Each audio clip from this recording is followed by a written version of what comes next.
Good evening and welcome to tonight's episode of Break Even Sports, show where we talk about the sports that we don't really talk about on DHC.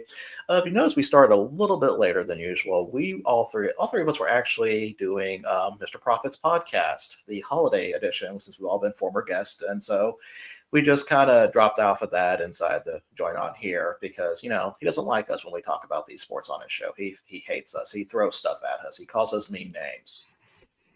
So, as usual, I'm your host for this evening, Virgil, the producer. I'm going to be honest with you guys. When it comes to soccer and FCS this week, did not have a good week. This has probably been one of the worst weeks I've had in a while. But before we get into that, let me, of course, introduce my two partners in crime tonight, Patrick, Prospector, and Diane the Mayor. How are you guys doing tonight? Although I'm asking that like I haven't just spoken to you in like the past 5 minutes. Yeah, you've been hanging out with us for an hour and 20 minutes on the other recording, which everybody that's listening so far, and hopefully we'll repeat this again later. When this drops for Earned Fun Average, go check it out. It's a lot of good people that are involved in that and talking about the trips that they did this year, and a lot of minor league baseball stuff. So if it's a little different than what we talk about here, but anyway, I just want to promote Earned Fun Average Holiday Spectacular. I just to do a little teaser, I love the fact that it wasn't even me that had to bring up the story of you abandoning me in Chicago. I don't even have to do it anymore. People just do that for me. I know Eric dropped that one. I was like, oh my gosh, here we go again. And but I'd also like to I own it. But I'd also like to point out that I brought up the good side of what Donnie does. Yes. Whenever you go on a trip with them. I mean, as much as we like to pick on him about that, he deserves his flowers too. Because absolutely, I appreciate that. There were many early mornings that I know I've personally been on with him where I didn't have to do anything, and Donnie did literally all of the work. So, so big shout out to Donnie. Well, I appreciate that. And what's up, Polly? Good to see you, Joe. Good to see you too. So, Joe? I know, Joe, you'll enjoy that episode with a lot of the people that were on there, some of which you met. We talked a little bit about the Chicago Curb Rim meetup as well, which you were at. So, definitely check it out when that drops. Yeah, should be fun there. So, let's go ahead and jump into soccer. You know what? And let's go ahead. I'm just going to rip the Band-Aid off. I did not have a good week this week with Kaiserslautern. I know we have Premier League stuff to talk about. We will get to that. I didn't have a good Premier League week, so you talk about Bundesliga too. Go ahead. Let me just get this off my chest. I'm sorry. Kaiserslautern loses 2-0 to Eintracht Braunschweig. Why is that a problem to me? Because Eintracht Braunschweig is in the bottom of the table at 18th. Now, luckily, this was an away game, of course, but waking up in the morning and seeing that you're already down 2-0, it's not a good feeling, especially from a team that you feel like you should beat, and now you're further away in the table. So, not a good start to my day. Not a good start at all. And then we kind of get to when we actually get to the Premier League games themselves, there are some pretty good ones to talk about this week. I want to focus mostly on the first game here of Man City and Leeds. Now, Leeds was a team that I know one of us expected to be relegated at first because I thought they were not really going to be competitive. And while they did lose 3-2, they did pretty good. I thought they had a chance to win that game, but of course, in stoppage time. Anybody have a chance to see any highlights or even watch some of this game? I did not. And I'll be honest, I did not either. I mean, I did see like some highlights, but I did not watch the game. But it was so. I'll let you share your details.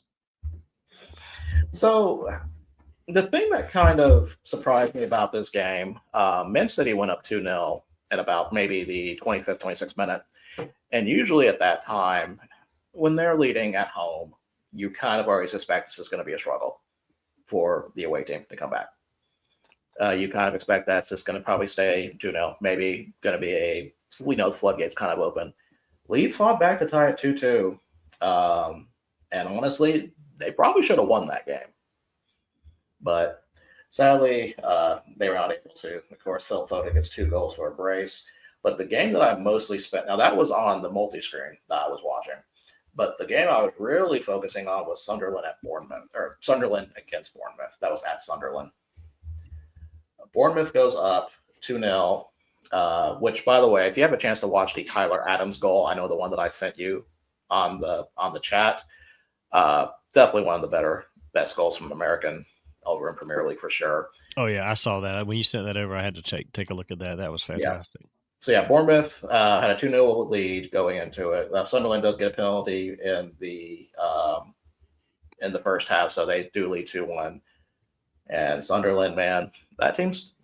I was wrong about them. I'm not gonna lie. I thought they were going to be a team that was going to be strictly a mid-table team. I didn't say they were going to be relegated. I thought they were going to be. They'll win a lot of games. They'll win some games. They're probably going to not win against a top 5 team, something like that. I've been proven wrong. They are sitting 4th in the table, I believe. Sorry, no, 6th. They're 6th. They're saying 6th in the table, but they're 2 out from a spot in Champions League. So, this is starting to become one of my favorite watches by far. Yeah, them, Man U, and Liverpool leaped Crystal Palace because of our loss this week. We'll talk about Crystal Palace for a minute. Brentford beats Burnley 3-1. Newcastle, when Newcastle travels to anywhere that's not London, they're okay because they win 4-1. You travel to London, that's usually when when the away record shows up as bad. But the game I want to talk about now, you'll notice someone's not here. Yep, someone is not here. And you're probably asking why Ed is not here. And that is because, well, first off, he's in Orlando, but the main reason he's not here is because his team, Tottenham, lost. Now, I have to call him out for a little bit. I know he's probably not going to see this, but if you guys remember last Monday, I was given crap for not having a Premier League team. Now, Donnie, Patrick, I'm sure you remember that. Mm-hmm, absolutely. So which team did I end up picking in the end? I don't know. Did you actually pick one? I did. I picked Fulham because Fulham. That's where okay. I picked Fulham because that's where I usually watch a lot of yes. the American players when they were there. So like Clint Dempsey, Carlos Montenegro. So I wanted to know the only reason that Tottenham lost to Fulham is because when it comes to most of my soccer teams, I pick winners. See, Fulham knew that I follow them now. And so they had to embarrass Tottenham the way that they did. I really wanted his opinion on this game because I did kind of catch this one. And it's one of those. Tottenham had a lot of wasted shots. They had 14 shots, but only 2 on target, versus Fulham with 7 shots and 3 on target. So a lot more efficient in that aspect. So that was it for the Saturday games on there. Donnie, before we go over to the Sunday games Premier League, can we talk about your Bayern Munich real quick? Oh, yeah. I'm glad I didn't text you guys when they were, level, I guess, because I would have heard about it. And I was like, I'm not going to say anything. I watched most of that game. So I did get to see that. So I was going to be honest with you. When I saw it was the 90th minute and it was tied 1-1 against St. Pauli, I'm like, I am shocked. I have not heard anything. But I learned my lesson before, so I was like, I'm just going to wait it out. Yeah, but I was waiting to see what happens. And oh my gosh, look at this. Luis Diaz and Jackson in stoppage time in the 3rd and 6th minute over stoppage time. Oh, look, they miraculously pull it out again. Those scrappy young German teams. The ones that no one really has a Patrick, you're muted. Said they're a real underdog. Bayern Munich, the true real underdog story. Well, I was waiting for Oh my gosh, I'm just like out of it right this second. Oh gosh, waiting for the customary goal from Kane, Harry Kane. I'm sorry, I'm totally drawing a blank. I was like, okay, he's got to get this like the winning goal here when we were 1-1, and he didn't score. He didn't get his customary goal, but we did win the match. So, see, how spoiled do you have to be that you have players that you are expecting customary goals from? I only bring that up because last weekend was the first time I heard that term used by the announcers, and I was like, oh, okay, I didn't realize that he gets a customary goal, which I knew he did kind of get he was always like scrappy as far as just pulling out one of those goals around the net at a random spot in the game that just didn't seem like anything was going to happen, and then boom, there it is. So I'm learning. Isn't it nice to have a player, Patrick, that would have customary goals? I mean, I wouldn't know. So, but I will ask Donnie, does this mean that you guys are finally going to buy Nico Jackson? Please. Are we? I don't know. Is he worth it? Well, I mean, if he keeps putting in goals for you guys, I mean, he's certainly not your primary goal scorer. I mean, no, but he is doing pretty good.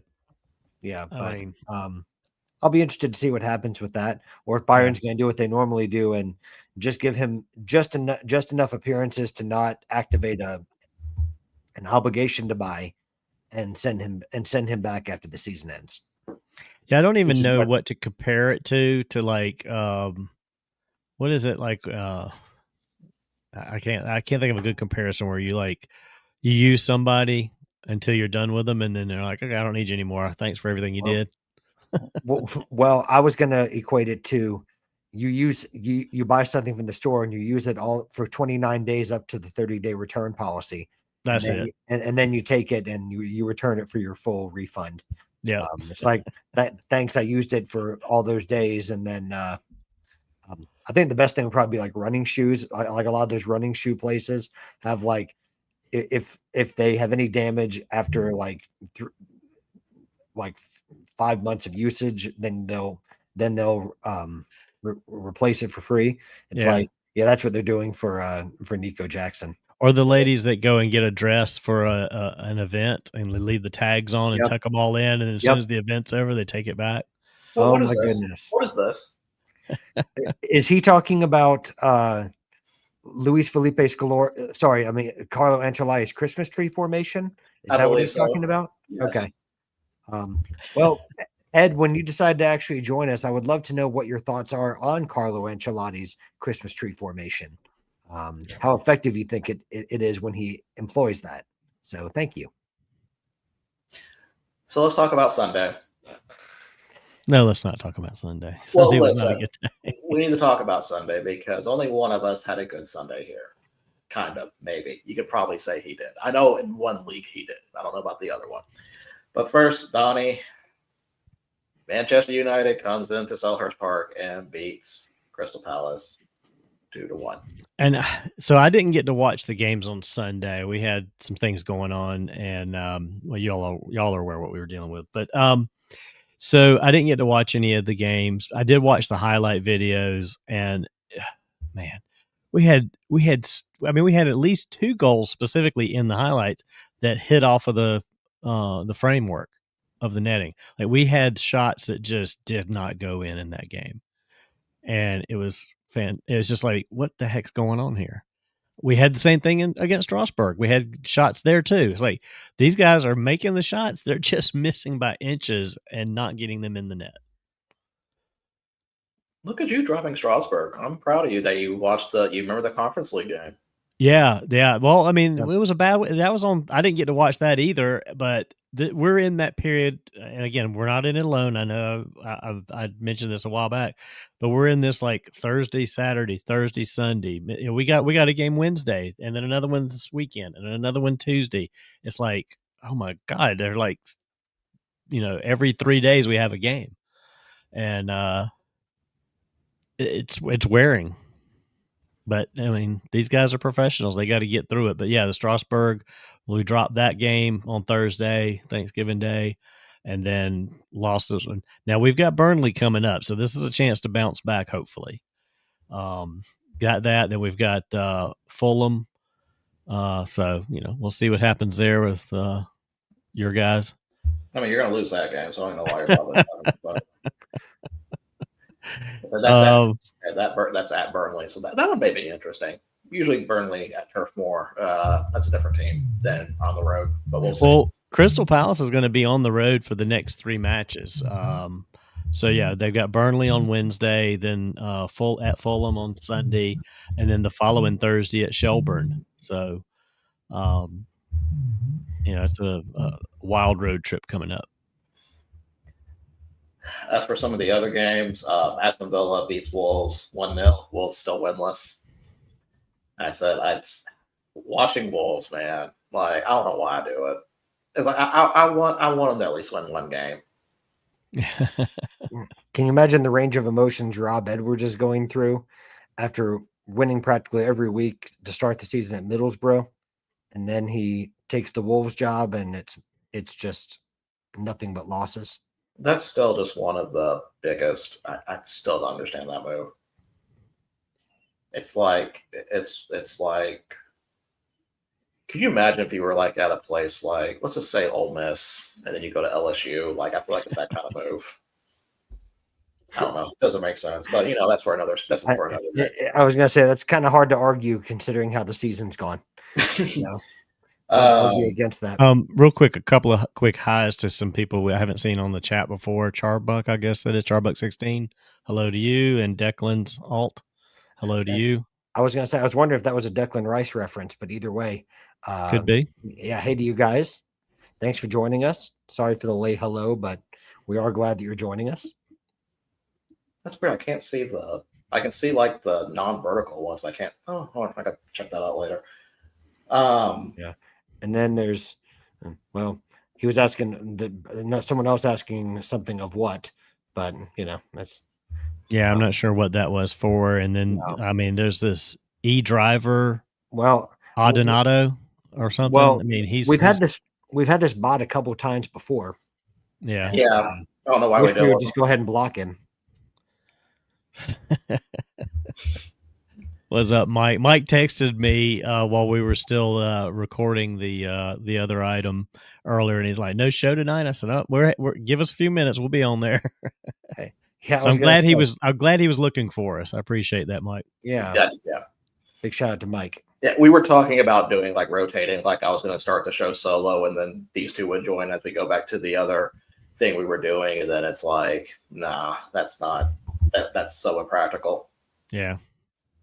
I wanted to stay. You guys know why I wanted to stay, but that's another story. Of course. So, but you also have to show that you're an important man too. So that's also true. So one of the games that this scoreline kind of surprised me when I saw this one come through: Nottingham losing to Brighton at home 2-0. Nottingham, especially after the win that they've had last week at Liverpool, which we're going to talk about Liverpool for a minute. While they did win their Premier League game, we need to circle back to Champions League because I have a feeling there's probably some alarm bells going off. But Nottingham comes off of that, and then also a win against Malmo in the Europa League. And they just looked flat against Burnley. No, against Brighton. Brighton. They had most shots, but still, they were just a lot of wasted chances. Brighton, in my opinion, just was the better team in that game. Mm-hmm. So, I don't know what to make of Brighton, though, because I feel like they're a lot better than their table place indicates. But I don't know exactly where I would rate them. I think that they're a very inconsistent side, even though what are they now? Are they 6th in the table? They're 5th in the table. Are they 5th in the table? Well, that's right. They're tied on points with Sunderland. Right, they are. And Brighton's had a really up and down season. I mean, a lot like you were talking about, that was a surprising result for Nottingham Forest. I mean, Brighton have had a couple of surprising results themselves this season. They've got really good players. They've got a a young, energetic, talented manager in Fabian Herzler. But like I think it's been kind of the diagnosis of the league all year that really, Arsenal aside, there's been a lot of teams that have just had up and down seasons. Surprising results. You can say that that's maybe down to some of the parity in the league. I don't know that there's necessarily parity. Maybe that's not the right way to say it, but there's certainly a gap between teams. But it does seem like there's teams that don't show up for. They may show up for games against the perceived top 6, but then they don't show up for games against perceived middle of the table or relegation sides.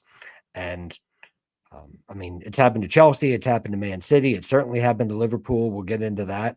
But I think everyone, I think the reason it's so close, going up and down the table is because there's just been some surprising results throughout the first half of the season. Yep. So, hey. Hey, Terry. Good to see you again. Terry McCutcheon. Look, yeah. Away the lads indeed. Mike Bison's been leading his beloved Sunderland to a magical season so far. And yes, Terry, I am giving you credit for where Sunderland currently sit in the table because you are Mike Bison. Absolutely. Terry, can you be honest with us for a minute? After we left, did Eric just basically just dog us for the rest of the show, just trash talked us? Because I feel like that's what happened. I feel like that kind of that was what he would do. It's funny we were talking about the league standings. So between so Arsenal is in first place with 30 points, and then Manchester City at 25. Really, when you get down from 7th to 15th, there's only a 5-point difference. So you have a lot of, and then you have a sizable gap between 15 and 16. Yeah, and so you've got Nottingham Forest, West Ham, and Leeds and Burnley all kind of like, 2 of them are going to be relegated and 2 of them are not. And it's like which 2 are going to be on the bottom of that 4. Because I think it's been changing. I mean, West Ham's moved up, Nottingham's moved up, Leeds and Burnley kind of bounced around a little bit too. So, it's kind of like you've got 3/3. You got a top third, a bigger middle part, and then these few, and then Wolves are they're just Wolves. Man, that's the way to put it about it. Yep, correct. So just Wolves. And Phil, I'd love to see that Die Hard Christmas tree. That sounds pretty cool. Terry, don't worry. That will be Ed's fault since he's not here. So we will blame that on Ed if that were to happen. So don't worry about it. Would never blame that on you. Let's see. West Ham beat Liverpool. I'm sorry. Liverpool beat West Ham 2-0. West Ham had a red card. And, of course, Patrick's game. Chelsea at Arsenal. The Patrick Larson special. Chelsea had the red card. Yeah, in the first half, this time no less. Which amazed me that it was still able to be a draw with the first half. And we actually took the lead. Oh, that's right. Yeah, that's right. You guys did.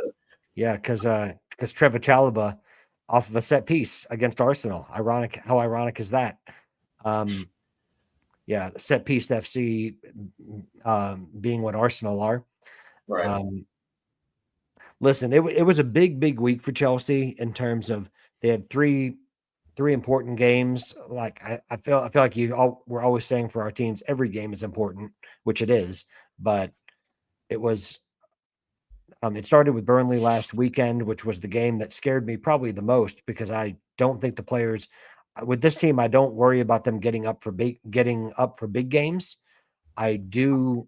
Like the perceived big teams, but I do worry about them showing up for games against, as I said earlier, perceived mid-table or relegation candidate teams. And they showed up against Burnley and played really well and got an important 3 points. They hosted Barcelona in midweek for the Champions League and had an excellent performance, even though a red card changed that game as well. Although it was not Chelsea that got the red card in that game. And then obviously against the league leaders this past weekend, Considering the fact that we played more than half the game with one man down and we made the game look even, I thought that that was a good result. I thought it was a resolute performance. It was nice to see us like defend resolutely and just show some grit, because that's not been a hallmark of the current Chelsea teams of probably the past 6-7 years, I would say. So I hate not beating a team at home, but considering the circumstances of the game and how everything played out, it's really nice to be able to say you were disappointed with only getting a point against the league leaders when they were down to 10 men. So I'll take it. Mike, I don't know how you feel since you're a Chelsea supporter as well, but I agree with you. They frustrated them to no end. I feel like they threw everything but the kitchen sink at us. They brought in Gyökeres. Marino got a big goal, which he's been doing all season for them, but they threw everything at us, and they didn't really have a whole bunch of clear-cut chances. You can say that they missed a couple, but we missed a couple chances as well. And Robert Sanchez actually made a couple of really good saves, so credit to him. Anyone who's listened to the show knows that I've been a critic of his, but I also want to give credit when it's due. So really pleased that Chelsea had a good week, and it doesn't get any easier because they have Leeds midweek, and then I'm trying to remember who we have at the week. That kind of gets easier, Leeds. Well, it's kind of like Crystal Palace and Burnley. It should be. Not that it will. No, I don't want to be too presumptuous. Those are the games that I worry about, though. I'm worried. Those are the games that I worry about. And then there's Bournemouth at the weekend. Yeah. That really concerns me, because that's a really good Bournemouth team, and they're, after what happened last weekend, I think that they're going to be hungry to kind of put everything right. So really, after that, like, your Champions League game's not going to be easy too. No. I mean, Atalanta is going to be a very tough fixture. I mean, that's why the Barcelona game was so huge to win it the way that we did, because we're trying to get in one of those automatic top 8 spots, and there is no guarantee at all that we'll do that. So we needed that win against Barcelona, considering we couldn't beat Karabag and some of the other teams, but it was a big result. And then Mike's saying he doesn't know. Oh, let's see. Well, Donnie does have a private jet. We know that. He's probably the one that flew Lane Kiffin over to Baton Rouge. So, no, I wouldn't have done that. I'd be like, no, I'm out, because I'm. We'll talk about that tomorrow. That's a whole other situation. It's like that's part of college football that's irritating me right now. Yeah, you and me both. And my team's been in the middle of it. But Mike, I wonder how they're going to do it too, because one of the benefits of having, if you can call it a benefit, of Cole Palmer being injured has been the fact that Estevam has been able to play as the 10. So I'm really interested to see what they do when they get Palmer back. But I'd rather deal with a problem of having Palmer there than to not have him at all. So, hey, Mrs. Mayor. Hey, Patrick's telling you hello. Sorry. She just got home from working late. She wanted to come up and say hello. We love Mrs. Mayor on this show. They love you on the show. Yes. We love her all the time. Absolutely. I thought maybe she was going to steal another drink from Donnie. No, she came up here to get the snack mix, though, that I had sitting here on the desk that she wanted. So let's, since we kind of already hinted on it before we go down through some of the other weekend games, let's hop back to a few days ago in Champions League, because there's a few storylines we can go with this, whether it is the German performances on Tuesday compared to Wednesday. Because after the German performances on Tuesday, I felt like, oh man, they've got to go up in coefficient. You have Dortmund beating Villarreal 4-0. You have Bayer Leverkusen going into Man City and beating Man City 2-0. And then it all kind of fell apart after that with the Wednesday games, with Arsenal beating Bayern Munich 3-1 and Frankfurt losing to Atalanta 3-0. But the game that caught my interest, besides the PSG 5-3 game against Tottenham, with a red card, by the way. With a red card, by the way, yes. The game that caught my attention the most was the Liverpool game. Mm-hmm. So Liverpool played PSV Eindhoven, one of the better Dutch league teams. Probably, I know people don't agree. Me personally, I think the best Dutch league team, especially just with years. I know Ajax had their great run, but I think PSV should have been more consistent. PSV goes into Liverpool and beats them 4-1, and Liverpool had the most shots, 27 versus 9 and 10 on target versus 6 on target. But ultimately, with Dutch league teams, they may not take as many shots, but they're efficient with their shots. And that was probably a good example there. It started with a penalty with them, of course, but after that, they really didn't feel like they were going to lose this game. I know at least 2 of those goals came in against the run of play. But we need to talk about Liverpool's form for a minute. And Patrick, this is really kind of more for you, because Donnie, I don't know how much you really, you probably don't keep up with Liverpool as much as some other people do here. Their form has been really suspect, I would say, in the past few weeks. In the last few competitions, this is starting from Saturday, September 27th. They lost to Crystal Palace 2-0 or 2-1. They lost to Galatasaray in Champions League 1-0. They lost to Chelsea 2-1. Lost to Man United 2-1. That was at Anfield. They beat Eintracht Frankfurt 5-1. Lost to Brentford 3-2. Lost to Crystal Palace in the EFL Cup 3-0.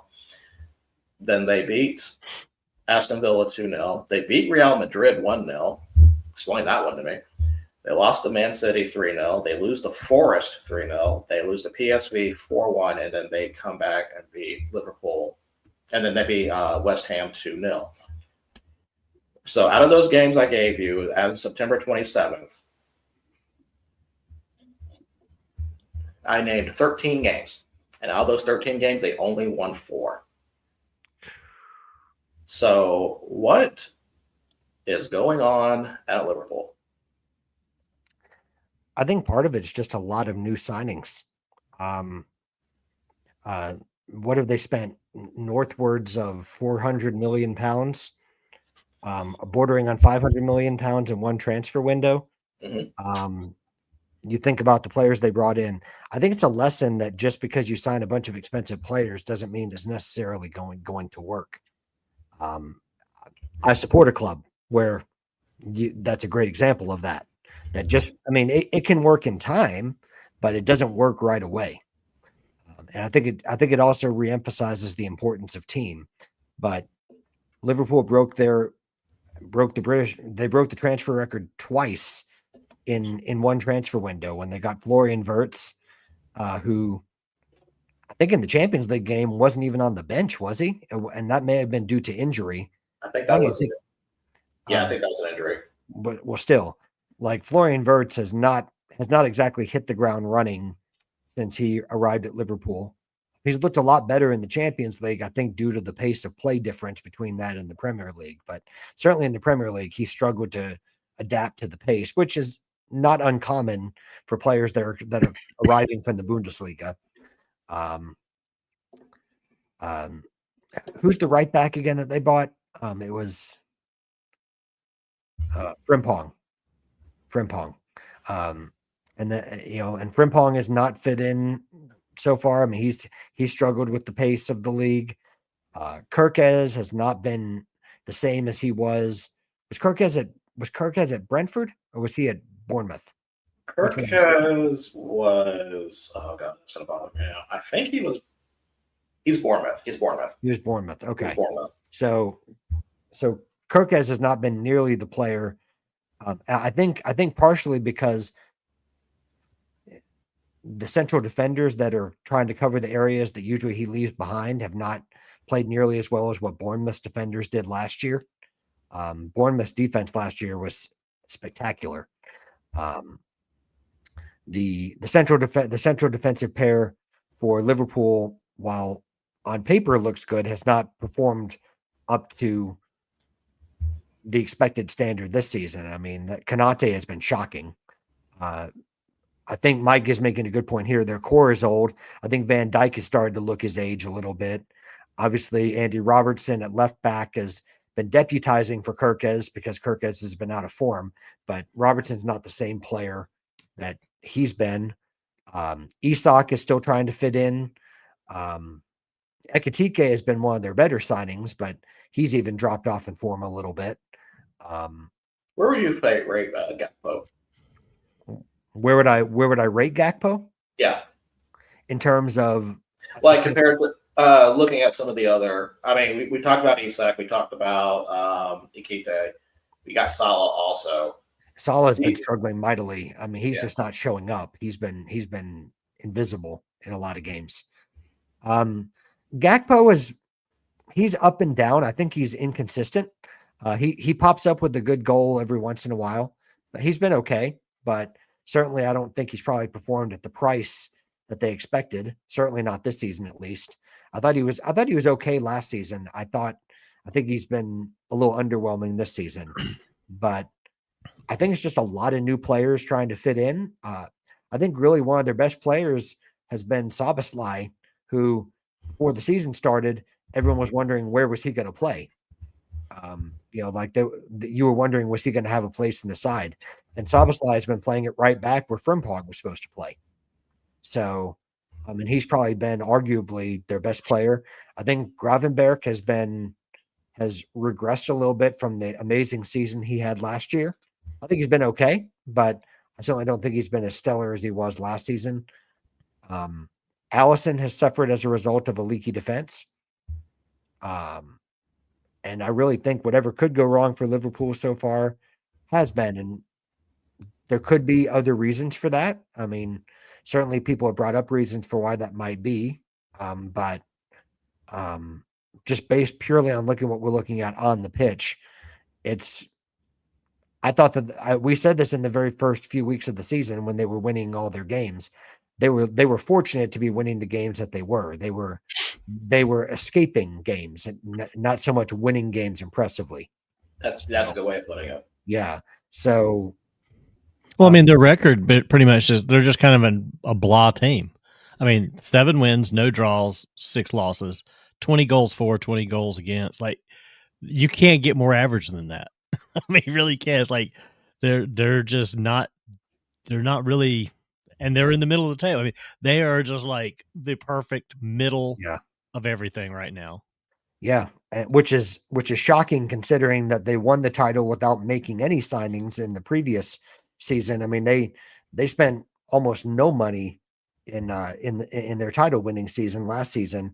I think maybe I'm trying to think of what they did. They might have made a loan. I think they made one signing. I think that was the Italian guy. Can't think of his name at the moment, but I think he was the only signing that they made. So they spent like $3 million on a signing, and then they won the title. Oh, look at that! Someone was all about average. Somebody's paying attention. Oh man, about Leone. Not Leone. I'm talking about the season before last. The winger. That because Leone's like had a season-ending injury. Federico Chiesa. Yeah, Chiesa. There we go. Chiesa. Yeah.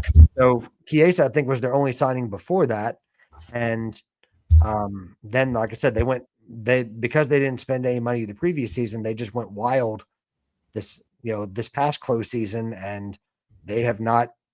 I mean, their signings have not bedded in yet. Maybe over time it'll be okay, but as we've learned from other sports, you don't get time at these big clubs. I mean, you don't get time to bed in players. Like it's incredible that Arne Slot's job is being talked about being in jeopardy when he just won the Premier League last season. But when you've got people like Jamie Carragher saying he has 1 week to save his job. I mean, that's the kind of crazy environment that we're in now. And it's not just Liverpool, but when you're spending these inordinate amounts of money, these owners are expecting that you're going to win now. Well, do you think it's warranted that that's even coming up? No, I don't.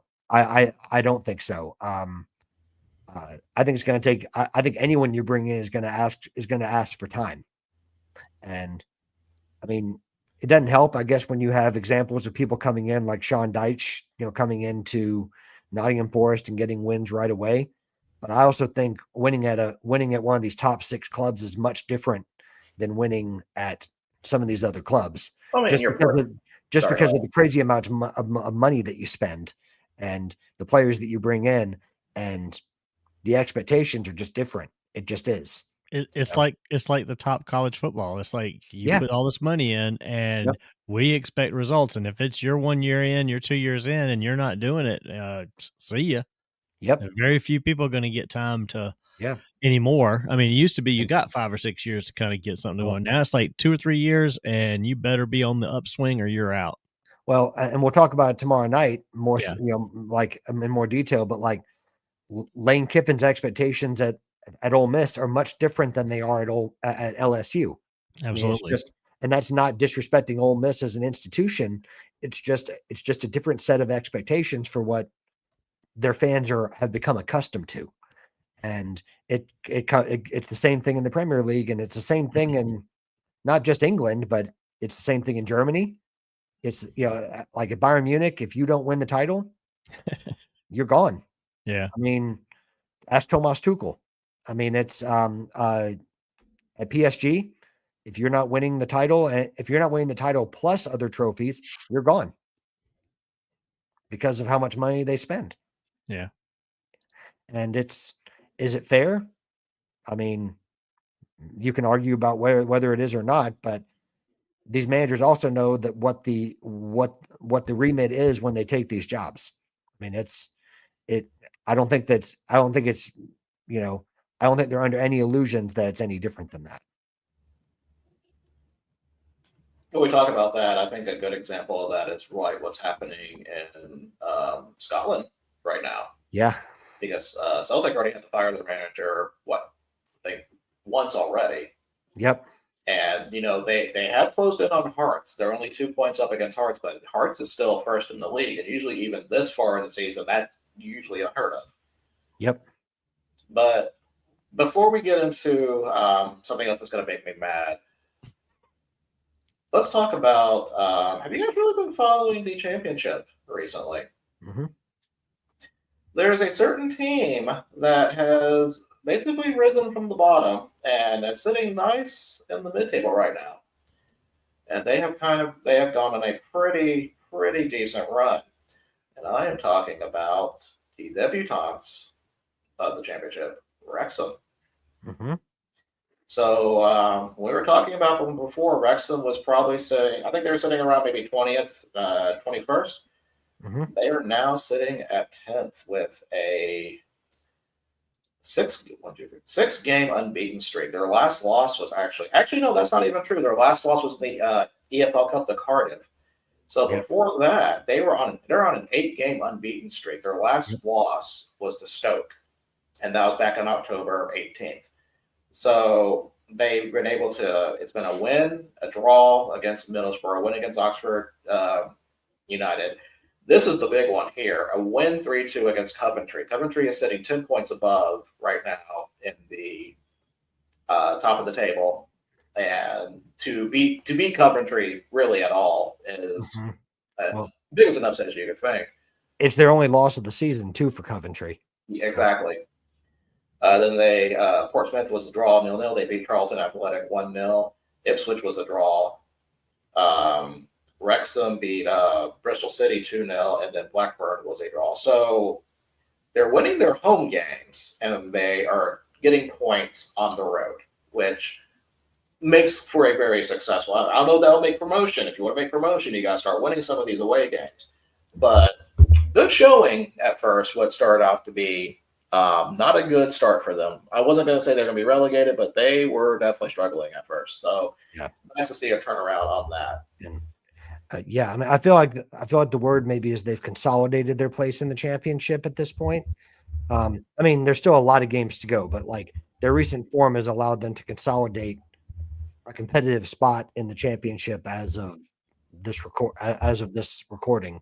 But yeah, it's really impressive that people who are asking about Phil Parkinson's job, the job that he's done to kind of right the ship and kind of bed in. He had a lot of new players to bed in as well. He's done a really, really good job.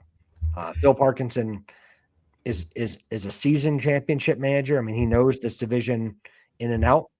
But yeah, good for them. And then also, I got to give a shout out to Birmingham as well. I mean, Birmingham has been another one that struggled a little bit to start the championship season, and now they're in 7th position. Now they've spent a lot of money, but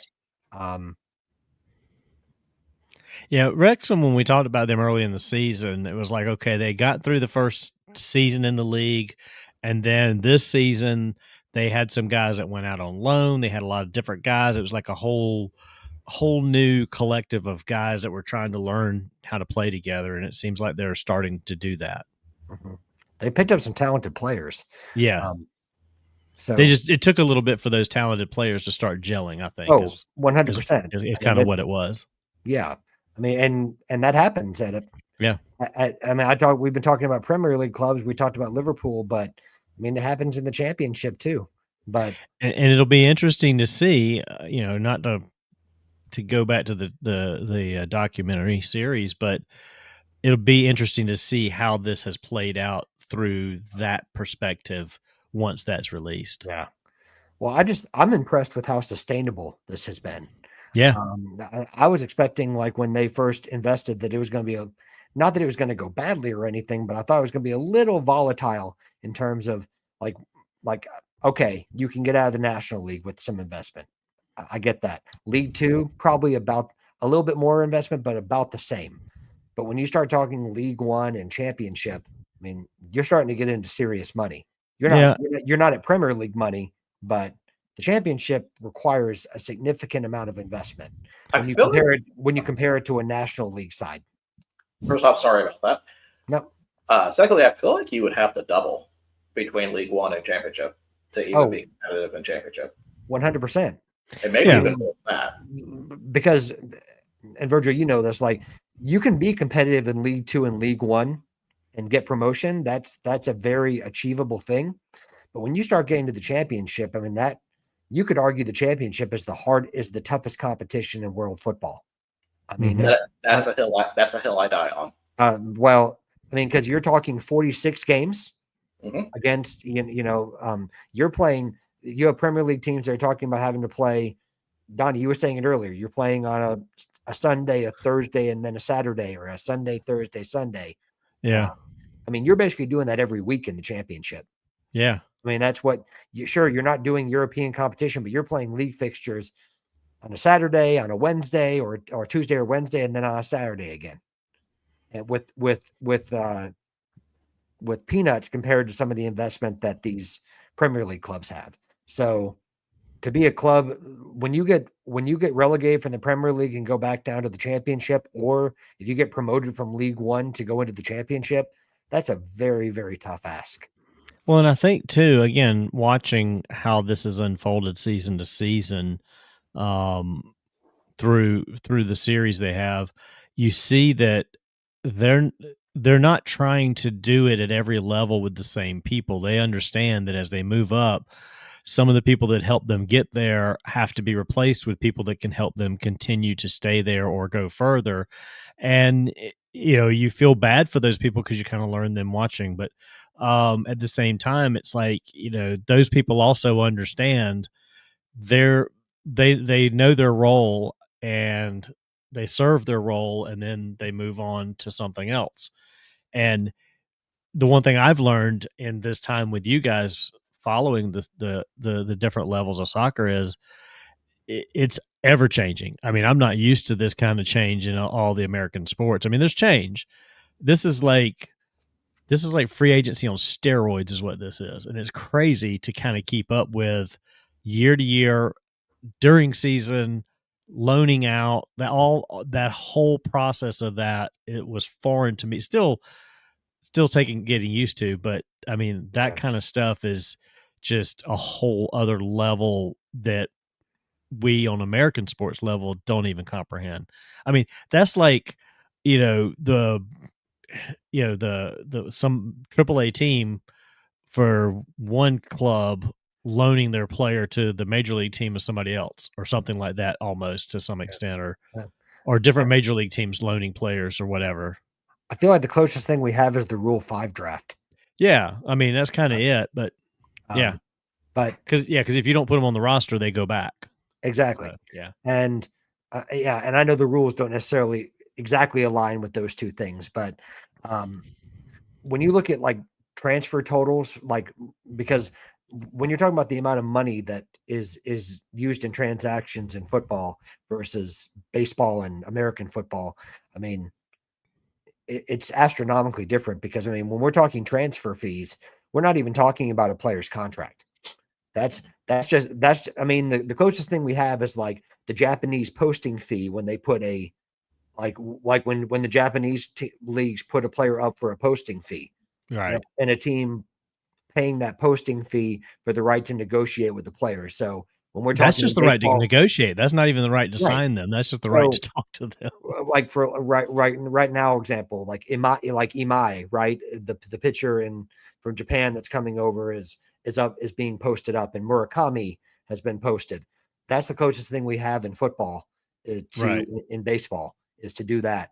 And it's just like you said, it's the transfer fee it's for the right to get the player. That's not even talking about his or her wages, or the length of contract, and the amortization on the books of the contract. I mean, all the stuff that Virgil does, right? Like Virgil understands better than I do, I am sure. But I mean, you have billions of pounds and billions of euros that, like, I'm trying to remember what the last transfer window amount was, but I think it eclipsed £1 billion like last year sometime. And and you're like, that's just teams switching money to get players. That's not even including the contracts. Right. Yeah. It's an incredible amount of money that is just thrown around. And right now it's gotten to be so silly that you're paying £40 million for a middling player. Yeah. I mean, it's like in the coaches I've got is in basketball, where if you're tall, you're making $15 million, even if you're not that skilled of a player. Just by the virtue of the fact that you're tall and can play center, you're going to get a big contract. The NBA contracts are a whole other nightmare too. And I know it's not apples to apples, but it's the closest I've got as far as trying to compare it to American sports for people, is that now, I mean, you've got a guy that would have gone for £2 million probably about 7 or 8 years ago. Now the quotes for him are 20 and 30 million pounds. And I mean, that's what you used to pay for star players, even like almost, like I said, 8 to 9 years ago. The record just gets more and more ridiculous. Alexander Isak would have gone for 25 million pounds probably 7 or 8 years ago. And now you're talking 120 plus million pounds to bring him in. Yeah. I mean, those were things that you talked about with your Messis of the world. I mean, there were only like 1 or 2 players in the world that you would even quote that type of number for. Now you've got, even though Isak is a nice player and he's a talented player, he's not worth 120 million pounds. I mean, Messi and Ronaldo would be the only players that I would say were even worth that. Yeah. And there's, I mean, maybe 1 or 2 other ones. Maybe 1 or 2 other ones. I would probably throw Mbappe in there. And yeah, I mean, and shoot, Mbappe's gone for that price. Yeah, he was when PSG got him from Monaco, wasn't it like 120 million pounds or something? Yeah, like it was around that deal of that. Yeah, I mean, and then the really crazy one was what Neymar went to PSG for from Barcelona. What was that? 189 million pounds, I think is what it was, or 189 million euros. See, I thought it was 175, but it might be. It might be, but it was an astronomical. It was definitely a huge number. And now that you've got Saudi teams, Saudi Pro League teams inflating prices, they're not the only ones. Chinese teams did it to start with, Chinese Super League, and now the Saudi Pro League. You've got, again, middling players that are going to make a king's ransom to go play in other leagues. I mean, it's just, and I don't blame the players. I mean, if you have someone that's willing to go and pay you that to go and play, I mean, if it doesn't go against your moral compass, go ahead. I mean, it's, I mean, you got to decide for you what that is. I mean, I'm certainly not someone here to judge that. By the way, shout out to Montreal. Sorry, bonjour. And let's see. I'd like to charge strangers to talk to me. Phil, I'll talk to you for free, my man. Just to be in your presence, good sir. Absolutely. But and for this Eric guy up here, we'll get the FCS soon. Yeah. And I'm gonna be quiet now because I've been going on and on. I'm gonna let you guys just chime back in. Oh no, that was actually great insight. Absolutely, I love that. I want to talk about this for a minute because I want to make sure if this is the right thing I'm thinking about. Is this the Arsene Wenger rule that we're talking about? That the change that he wants to make, that they're trying to implement? Yeah. Because I'm not aware of anything else. Yeah, I was gonna say, which one are you talking about, Virgil? Because I'm not aware of any rules either.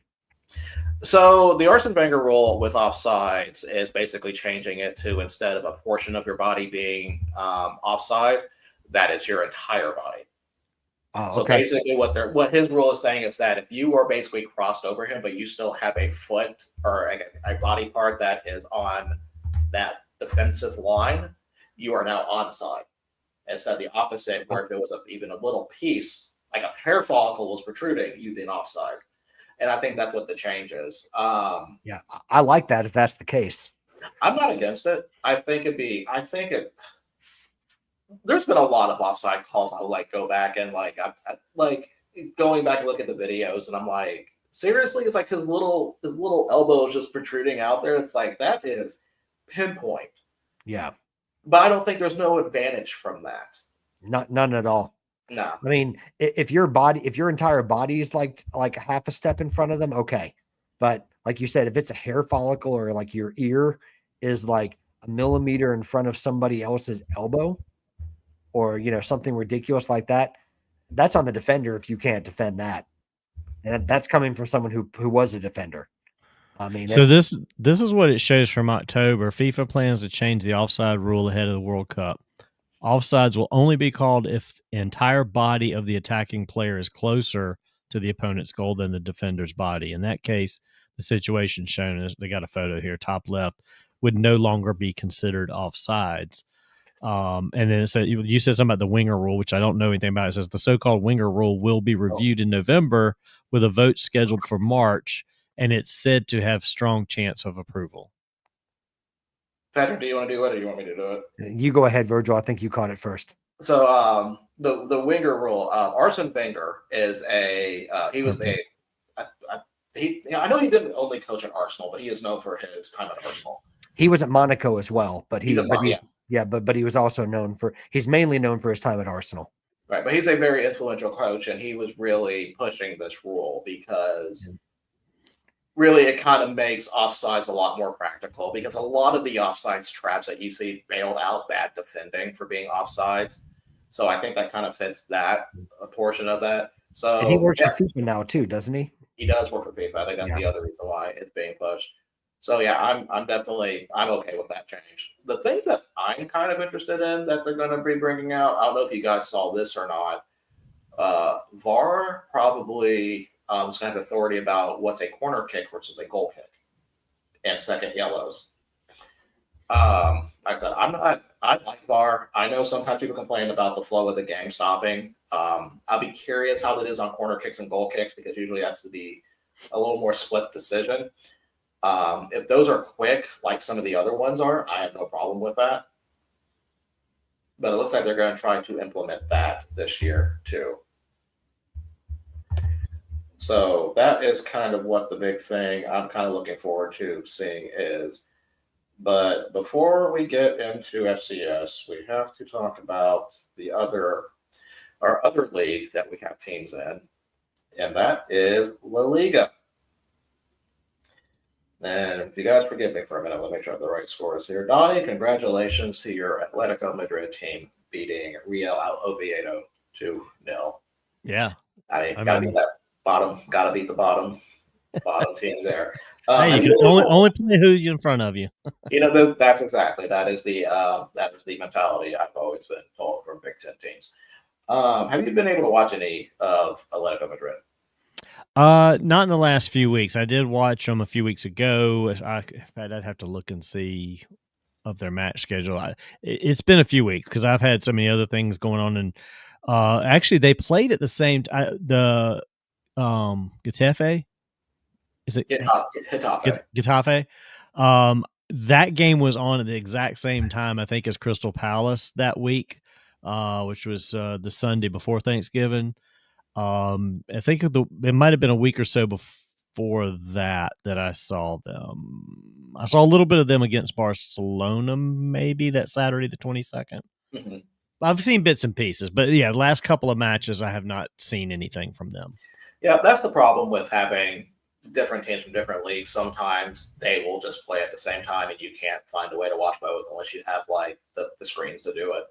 Yeah, and I have yeah, that's what's getting me with, like, even with the Premier League and Bundesliga, I'll have one on the TV and one on my phone, depending on what they're playing on, because stuff's on Peacock, stuff's on ESPN, stuff's on wherever. So Paramount, whatever. It's like you can't just split screen them on multiple platforms, apparently. So that kind of sucks. It's hard to keep track of, for sure. Some leagues you can't even find, so it's kind of. Luckily, the one thing I will say about this day and age, there's a lot more availability now with some of these leagues that you feel like you couldn't really find before. Yep. Like we always end up circling back to the Dutch league at some point. A lot of those games are on ESPN Plus, and I remember when I was watching it, probably back like maybe 5, 6, 7 years ago, like they were not easy to find. Yeah. So, and like I can even watch Bundesliga 2 games now. Like, I didn't think that was going to be possible. Well, that's like tomorrow. I see that we're playing Barcelona again at 3. I will probably be working at that time, but depending on where that game is at, I'll probably pop it up on my phone while I'm working. I bring this up multiple times, Virgil, but we remember the days of Fox Sports World. Oh, absolutely. I miss Fox Sports World more than anything. Yeah, so do I. But I mean, I don't miss what I paid for it. No. And so for Ed's team, Villarreal, they beat Real Sociedad 3-2. And that's really it. There's no other Liga game to talk about. There's nothing else. There's no more. Well, no, Real somebody beat Severgil here. Well, I was going to say, what was the Severgil result? That didn't happen. That there's no. I'm sorry. Listen, the only Sunday games I see Villarreal being Real Sociedad. I see Celta Vigo losing to Espanyol and Girona and Real Madrid tie. That's the only thing there. There's nothing else there. Well, I seem to remember. It looks like Real Jerome. The Real Jerome Bettis beat Severgil. Oh, wow. Man, that's so bad. I thought Patrick would have said it. I was trying to get it out before. I thought he was going there. That's why I was trying to beat him to it. Oh, man. Listen. Anyway, move on. Well, listen, if we do that, we'd have to park the bus, right? See, there you go. That's all right. No, but yeah. So what happened to Severgil? And another red card. Were there a lot of red cards this past, like between the Champions League and? It sounds like y'all are talking about a lot of red cards. I didn't remember any red cards in my games. Yeah, well, there were a lot of red cards across the leagues between the Champions League and the league this past weekend. Were there not? I feel like every time there was I think it's. Let me look at the Champions League games real quick because Barcelona Chelsea had one. PSG Tottenham had one. And then at least in the Premier League, Dortmund Villarreal had one, Galatasaray and Union St. Gilles had one. Mm-hmm. Bournemouth had one this weekend. Chelsea Arsenal had one. I mean, I would say there's a lot of holiday tension, but these guys, it's not a holiday for those guys over on that side. Well, I'm afraid they think that red cards are Christmas cards, and they're maybe so. Yeah, and they're definitely not. Or someone had a bad Thanksgiving. I'm not sure what it was. Of course, most of them were European based. I was so going to say probably they're don't not even care. celebrating Thanksgiving. That's our thing. Yeah, well, I wouldn't say everybody. Tyler Adams certainly enjoyed his Thanksgiving. But, Yeah. Absolutely. That was a. But yes, Sevilla lost to Real Betis 2-0. Who is Sevilla? So on to FCS now. So Virgil. No, actually, I don't want to leave yet. I gotta give props. We gotta talk about since Phil has listened to us a lot during the show. During the show, just in general, as we started this, we have to give props out to Furman. Yeah. Still in the NCAA soccer tournament. Yeah. Yeah. Shout out to you, Phil. I meant to have that pulled up here because Phil, you could probably tell me, but I was trying to remember who they played moving forward now. We are down to the Final Four. Yeah. Right now. So Portland. Sorry, not Final Four. My bad. I'm not right. Not Final Four. We are down to the Elite Eight right now. 8, yeah. So we have Furman against Portland. Portland. Akron against St. Louis, the Billikens. We got Washington against Maryland and Georgetown against NC State. All I had to say is go Paladins. Absolutely, go Paladins. Although I'm afraid, once again, and I think Portland Pilots are purple. We have more purple on purple lines. Uh-oh. Can't have that going. Can't have that going. Listen, the first one to send Virgil merch gets his support. No, I'm not gonna be one of those people. But guys, let's talk about FCS. Ooh, what a weekend! Man, that is definitely understated. There were some blowouts. There were some disappointments, mostly from teams I picked. Well, I was gonna say, I feel like I looked at all the results this weekend and I'm like, did I even get one right? Yes, you did. You got quite a few right. Me, on the other hand, didn't feel like it.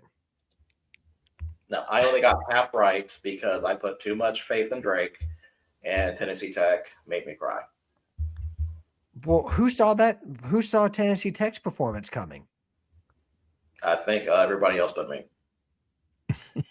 Did I pick? I thought I picked Tennessee Tech to win. I think you probably picked Tech also. I don't remember. But the game that everybody is talking about, and some people have called garbage because they don't understand the pageantry of FCS. And someone's being really smug right now about it. Oh, man. Youngstown State was leading at half against Yale 35-7. There were remarks about should the Ivy League even be in this tournament because Harvard got destroyed by Villanova. Mm-hmm. And I said Harvard. Both of them was like they could not score any points. But Yale and who beat Harvard also a few weeks ago? Yale 2 weeks ago. Yep. And Yale turns it around and wins 43-42. Their running back had 32 carries, 209 yards, and 3 touchdowns. Pitzenberger. They interviewed him during the selection show, and I said, that guy is legit. I'd like to see what he's going to do against Montana State. Do I think they're going to win that game? Who knows at this point? But so let me tell you about this week for me, about this game, because this was on the same time as Oklahoma State, Iowa State. So I watched – no, they didn't win. So I watched that game first, and then I was looking at the halftime scores and saw 35-7. So it's like, okay, whatever. Hate to see that. I mean, I like Youngstown State, but at the same time, I hate to see a blowout like that because I was expecting a little more out of the Ivy League schools. Once the Oklahoma State game was over, I saw Yale was about to come back. So I flipped it over, and then they went ahead. To say that my jaw dropped was an understatement. I don't know if you guys saw any highlights of this game, but like, what do you think of this? Because to have a collapse like this, especially from a team that I would say a quality team like Youngstown State. Like I said, they gave North Dakota State trouble. They gave South Dakota State, when they were still fully healthy, trouble. This was a massive collapse on their side. Like, I don't believe you should fire a coach after a game, especially after the season that they've had. But where do you go from here if you're Youngstown State? I didn't see the game, and I haven't really seen a whole lot about it other than the fact that Yale just came back. Was it the defense of Youngstown State that just stopped playing, or was it luck plays? I mean, they were down 35-7 at the half. So, well, first off, I was actually shocked that they came back, because I think I did see an early score on this, but I didn't see this coming out like this at all. Really, for Youngstown State, it was just kind of a bunch of 3-and-outs. Later on, they had a fumble on the third on the drive. They had a missed field goal, as we call the Eric Prophet special. Yale just kind of turned up on defense. Just like a slow burn in the second half, and it just sort of caught up to them. Because Yale scored touchdowns on all their drives in the second half. Okay. And a lot of these, and here's the time for those drives. 5 minutes, 39 seconds, 4 minutes, 52 seconds, 2:38, 4:36, 10 seconds. And that's it. Their touchdown, then they go up ahead, was one play, 56 yards, 10 seconds. That's all they needed to take ahead after Youngstown State had 3-and-out punting.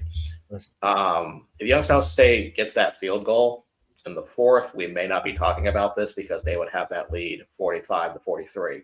Right. But they looked sloppy in the second half, because in the first half, Youngstown State only had a missed field goal and a punt. All their other drives were touchdowns. Yale had a fumble. They had an interception. They had 2 interceptions in the first half, so they were basically struggling. And you can chalk that up to your first time being there, because you're going to have nerves being in a playoff game if you're not used to that environment. So Yale just kind of got their in life for a better term, got their shit together in the second half.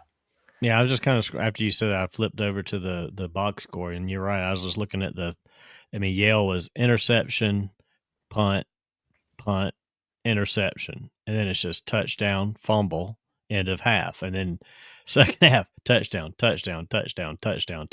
end of game. It's just whoa. So you were going over those, Virgil, you were going over the times of possession on that?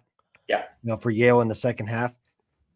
Is that why Lane Kiffin's decision was delayed? Because Ole Miss loaned him to Yale to do a bunch of quick offensive drives and then lead them on the comeback, and then he went back to Oxford to make his decision?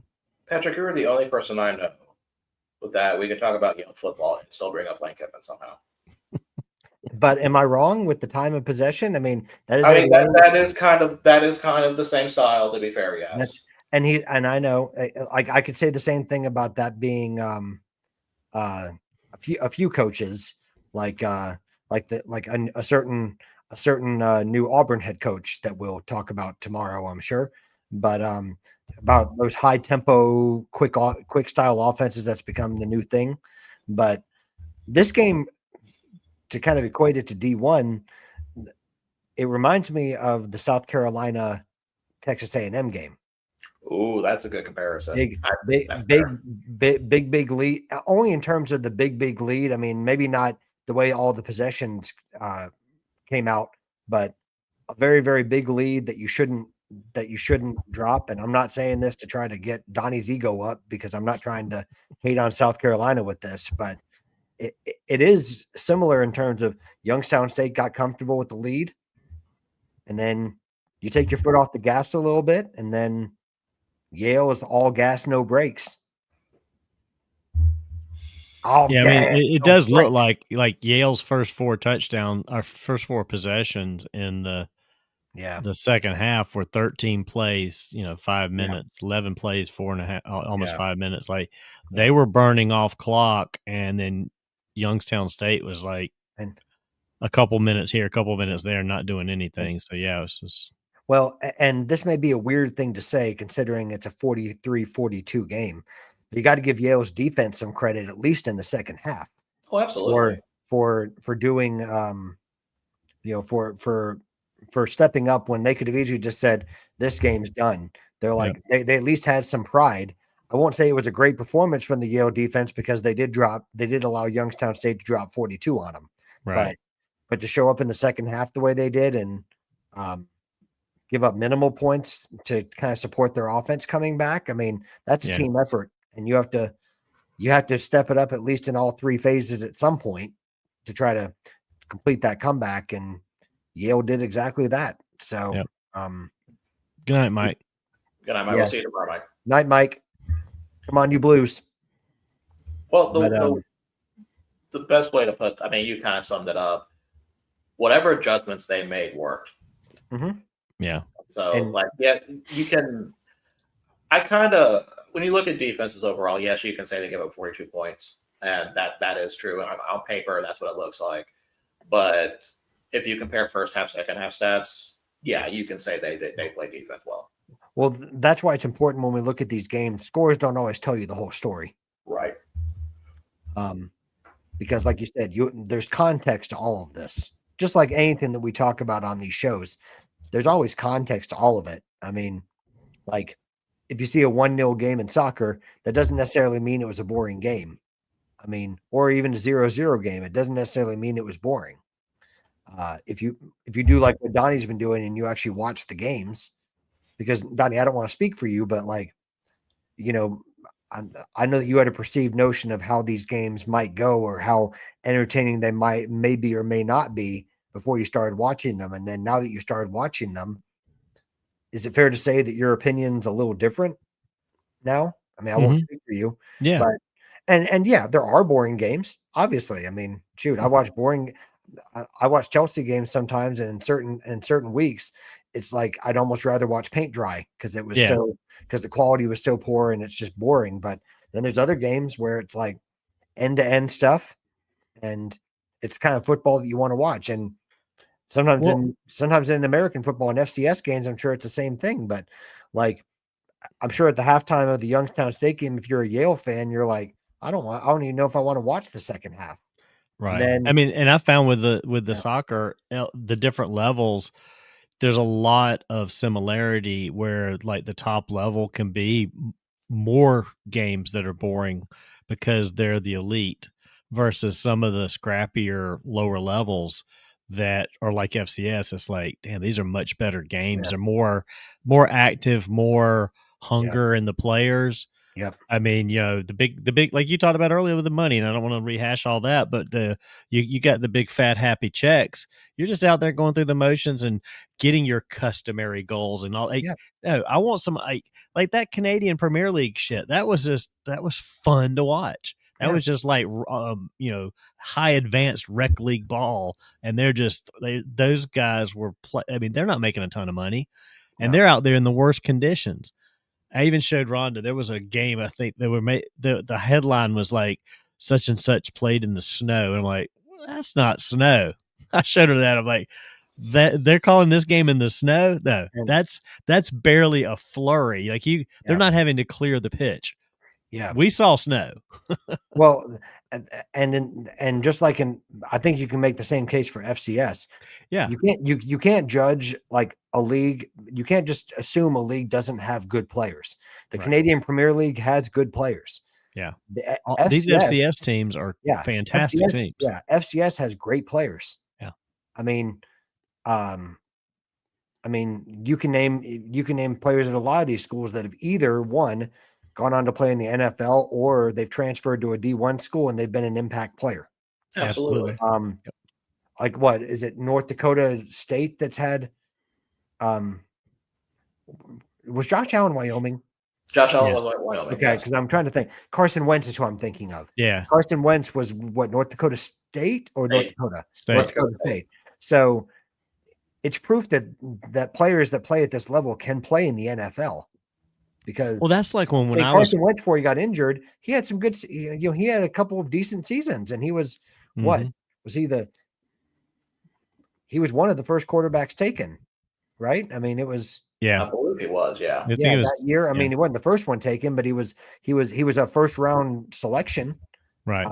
But so I remember back when like I heard where Jerry Rice came from, or there were a few other guys. I can't think of them off the top of my head, but like in the 80s, you're like, wait, where did this guy come from? Like that was unheard of back then.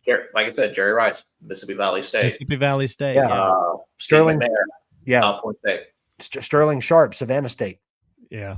Sorry, Shannon Sharp. Shannon Sharp. Yeah, Shannon. Sorry, Savannah. That's what I meant to say. I said Sterling, and I'm like, wait a minute. We know what you meant. But Hall of Famer Shannon Sharp, right? And that's funny because a lot of the guys that we just mentioned. Well, I mean, Steve McNair could have been if he'd have survived.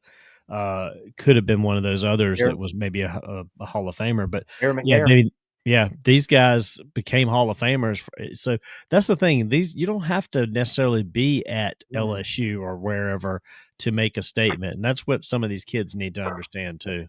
Look at LSU this year. I'll call them out on it. Look at LSU this year. You don't have to be at LSU and necessarily be good. Right. And also I think about players like Kurt Warner and Joe Flacco, for example. Kurt Warner came from Northern Illinois. Yeah. I'm sorry, Northern Iowa, not Illinois. And Flacco came from Delaware when Delaware was an FCS. Yeah. So it's like, you'll have players like that that will come through that system. Yeah. And if you've been at a big program, it doesn't necessarily mean you'll translate to the NFL. There's a lot of Alabama quarterbacks that have done nothing in the NFL. AJ McCarron comes to mind. Like that. Like, I mean, there's a lot of D1 quarterbacks at big schools that have, been drafted and they don't necessarily do anything. Surprised you didn't drop Greg McElroy there. Well, I wasn't talking about people who went almost straight to punditry almost exclusively. That was true. Yeah, but Greg McElroy is a good shout though. I mean, a lot of times it comes down to the player, and these FCS schools, I'm really glad that we talk about them because they deserve more respect than they get. And I, as someone who admittedly has not known much at all about FCS teams before this year, I've appreciated the opportunity to get to learn from you guys about how special some of these places are. And it's fun now to go and see people who are wearing shirts, and I'm like, I know a little bit about that team now. Yeah, I got to admit, going with FCS with that, I'm kind of experiencing that with D2 now. Because I don't really follow that as much. Like I'll follow like Western Alabama because they're like the local one, and then like in basketball, UAH, of course, because but like outside of that, really, there's not much. Just not Alabama State. Absolutely not. We don't talk about them. We do not talk about Alabama State. No. Nope. Alabama A&M all day. Absolutely. So let's go over some of the other games, their playoff games this week. Harvard, oh man, just got absolutely destroyed by Villanova 52-7. Really, there's not a good advert for the Ivy League there. No. Yale saved the Ivy League, but man, Donnie, you cursed them. Well, going into this, and this is one of the questions that I was asking. I think I've said it on here before. Maybe we don't know how the Ivy League really matched up with the other conferences. Right. And now we finally kind of see, we kind of have an idea a little bit because, Youngstown State, albeit they were a 7-5 team, 8-5 team, they're still in the Missouri Valley, which is the SEC of FCS. So like that's a deep league. That's going to be a quality team. It's going to be a hard team. And it probably took everything for Yale to beat them. And then we go over to CAA, which I'm not the it used to be the Colonial. I think it's a Coastal something now. I'm not sure. Isn't that the sports agents agency? CAA. There is, yeah. But they played against Villanova. Villanova is they didn't win the conference, but I mean they're a top team in that, and they completely destroyed the second best team in the Ivy League. Yeah. And Jay Wright's done a great job as football coach. That's not how that works. So that's like saying Tommy Amaker did a bad job. So, and sometimes it's mostly to be matchups. Good challenge. Thank you. And most of these times it's just matchups. Like if it's another CAA team, could Harvard beat them? Probably. If it was maybe a Monmouth or William and Mary, could Harvard beat them? Most likely. But that's the thing. We don't really know. It's all based on teams and not conferences. Yeah. Good point. So going on to other games, this scoreline kind of surprised me, and I actually kind of tuned in a little bit to this one because I thought maybe they had a shot to pull this off. Rhode Island only beat Central Connecticut 27-19. Now, the Northeastern Conference is not a powerhouse conference. That I can say for sure. They're a one big league. But Rhode Island was one of those teams that I really had questions with during the season, and this kind of doesn't beat the allegations of them being fraudulent. But they're going to have to get their crap together because you know who they play next week. And the Cowards, right? Have to win that game. It is the Cowards. Is that at Coward Arena? That is at Coward Arena. Okay. Sooner or later, we're going to have like a UC Davis alum come on here, and then we're going to have to explain the whole thing. Well, it's easy. Don't cancel games. Don't cancel games. Central Connecticut's quarterback had 62 passing attempts. That's insane. He was 35 for 62. It's like watching a Western Carolina game. I mean, Rhode Island was 30. He was 24 for 38, but I mean, good God Almighty! Did Jacoby Brissett go to Central Connecticut State? No, Jacoby Brissett did not go to Central Connecticut State. Well, I mean, the numbers would say that he did, but yes, that is true. But yeah, that was probably one of the more shocking results of the weekend. Not with the ultimate result, but just I didn't expect Central Connecticut State to be that close. I expected Rhode Island to kind of coast through that one. Yeah, I thought so too. And that was actually in a week of what I thought were really hard picks, really challenging picks to make, because when you get to this point, you've got elite teams, right? So you don't know, anyone can beat anybody, regardless of seeding. I think that's one little thing I feel like I did know about FCS is that it's kind of a free for all at this point. As long as you get in, anything can happen. But that was one of the easier games I thought to pick, and it almost flew up in my face. So yeah, that's what I was thinking. I thought maybe out of all these games, probably not the easiest to pick. There's one further down here that I thought was easier, but definitely thought it was not going to be what it was. So that's what I like about playoffs. You really don't know until you're on the field. Next game we have Abilene Christian beating Lamar 38-20.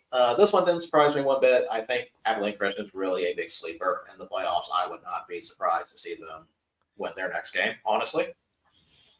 And we'll go over that matchup soon. I think that's a really good team. And that's a rematch from earlier this season, right? Because Stephen F. Austin played Abilene Christian. Correct. That's going to be a really good game. Didn't Stephen F. Austin win that one? I think earlier this season. Let me double check. I was going to say yes, and I think I feel like I picked Abilene. Abilene Christian won that one 28-20. Oh, okay. Well, then that's going to be a really good matchup then. Yeah. So looking forward to that one.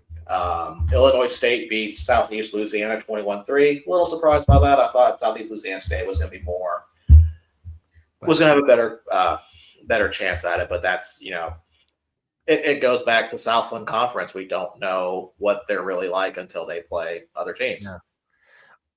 I feel maybe I just don't know enough about it, but I feel like Illinois State is one of the most powerful. Like they were to me, arguably the most dangerous unseeded team in this, like in this bracket. I don't know. Maybe I was impressed with some of their results toward the end of the season, and they just have I mean, they really impressed me toward the end of the season. Maybe I'm going off of recency bias.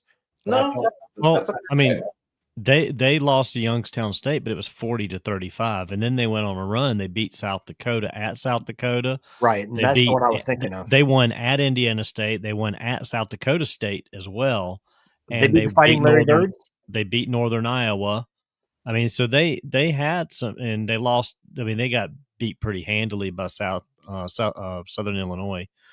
But I mean, you're right. They had a good, strong, for the most part, end of the season. Yeah. And see, that Southern Illinois game, I chose Southeast Louisiana because I thought you can't lose a game like that and expect. I thought maybe they just got worn out, and I was wrong. Yeah, I was wrong. Illinois State, to me, they're definitely, if one of those other games like go their right way, just like by a little bit, like they're a seeded team. They would be a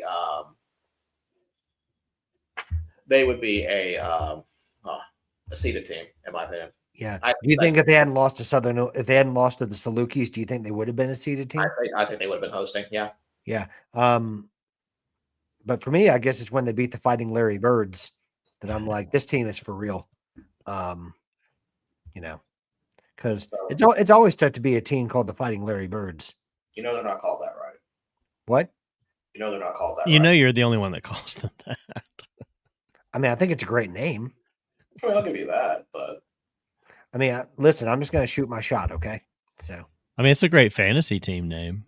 It is. I mean, I'm particular to like the Florida Fighting Donnies or the Los Angeles Valiant Virgils, or I have a new one for Virgil this week, by the way, Donnie.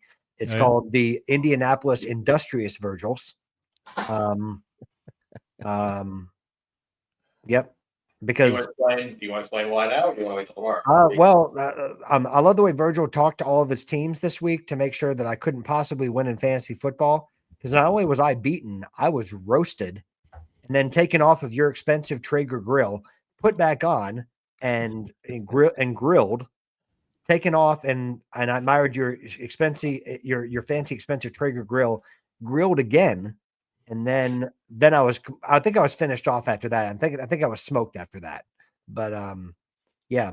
So I love the way, I was very impressed with the way Virgil talked to his beloved teams, and even talked to my own team and said, you're not going to do anything this week because I'm facing Patrick. And he said, yes, I'm the reason why Matthew Stafford had his worst game so far this year. You're the reason that not only did he have 2 interceptions for the first time in like 3 years, but also that he had a pick 6. So it was something between you and Donnie, because it was against the Carolina Courageous Donnies that happened. So that's my other new team, by the way. The Carolina Courageous Donnies. Yeah, we will talk about that game tomorrow because someone may have a crash out during that discussion. Well, Donnie, I'll kind of start by saying congratulations on the win. On what win? Carolina Panthers.